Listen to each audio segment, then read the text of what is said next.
Guys, may nabili akong stereo component doon sa tropa ko. Nabili ko lang ito ng mura, murang-mura lang. May mga issue din kasi siya.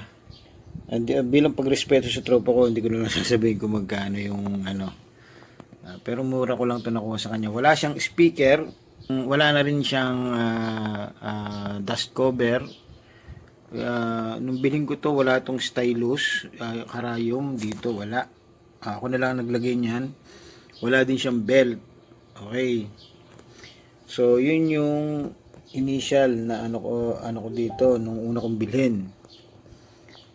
So naggumagana yung kanyang dalawang tape deck. So ito ay may turntable, may tape deck, at may tuner, radio tuner. Walang speaker to. Itong speaker na to, bigay lang to ng kapatid ko sa akin. So, ikinabit ko rin siya. Diyan. Ito yung power, volume, meron din siyang balance, the usual bass and treble, and tape monitor.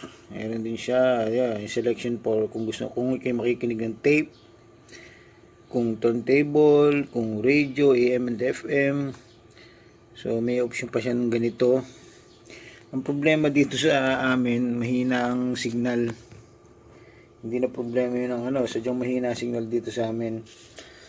And yan yan po siya, Dolby. And ito yung reading ng volume.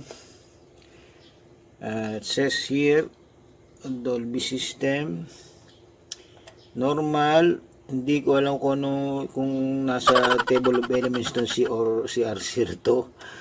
Chromium oxide yan. Metal. The usual lang naman yan. Tape deck. Pag record tayo dito,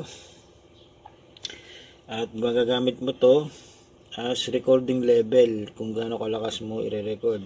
So kalimitan, mahina lang ako mag-record. Okay, ito yung source ng mic sa mic mixing. Yung isang tape deck. Pwede ka magsaksak ng phones and microphone.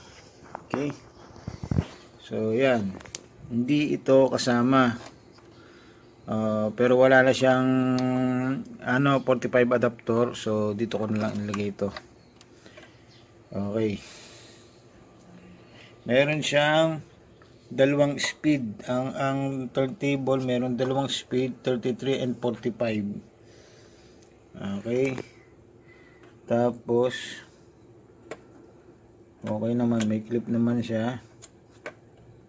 Okay, tsaka lifting lever.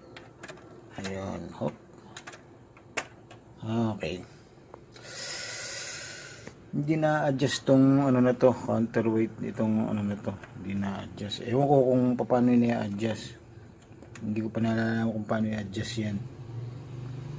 Okay, ito 0.2 lang, 0.20 lang gram, so napakagaan, halos wala talagang weight. So talagang tatalon at tatalon to, naka-steady na siya sa kanyang posisyon.